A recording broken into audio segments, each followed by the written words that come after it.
where is the authority of the Security Council? As the primary body responsible for maintaining international peace and security, the Council has been striving to achieve a ceasefire in Gaza and has long reached overwhelming consensus on ceasefire and humanitarian issues. Today's vote result once again exposes that the root cause of the Council's inability to quell the conflict in Gaza is the repeated obstruction by the U.S., who has vetoed the Council's request for ceasefire multiple times. And because of its shielding of Israel, several resolutions adopted by the Council have not been effectively implemented. China is deeply disappointed by the result of today's vote. The draft resolution on the humanitarian situation in Gaza tabled by the E10 of the Security Council clearly calls for an immediate and permanent ceasefire in Gaza and lifting of the blockade on humanitarian supplies therein. These are the most pressing demands of the people in Gaza who are struggling amidst death and despair, and they reflect the overwhelming voice of the international community. The United States has once again abused its veto power, extinguishing the glimmer of hope for the people of Gaza and ruthlessly continuing to leave over 2 million people in darkness. It must face questioning from the international community. People cannot help but ask, where is fairness and justice? For more than 600 days, over 54,000 people in Gaza have lost their lives. Israel continues to escalate its offensive and blockade, turning Gaza into a living hell. Innocent civilians are killed in the conflict every day, while a large portion of the population is on the brink of famine.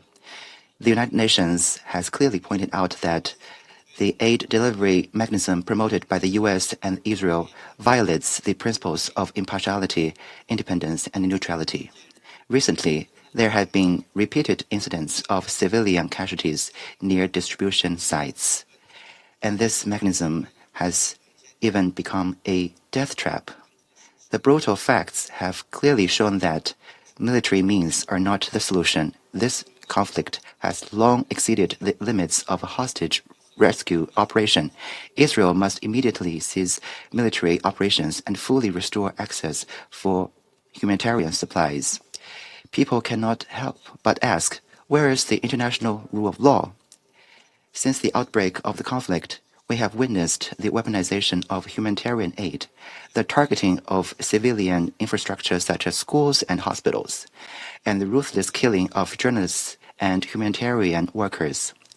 Israel's actions have crossed every red line of the international humanitarian law and seriously violated Security Council and General Assembly resolutions, as well as the provisional measures ordered by the ICJ.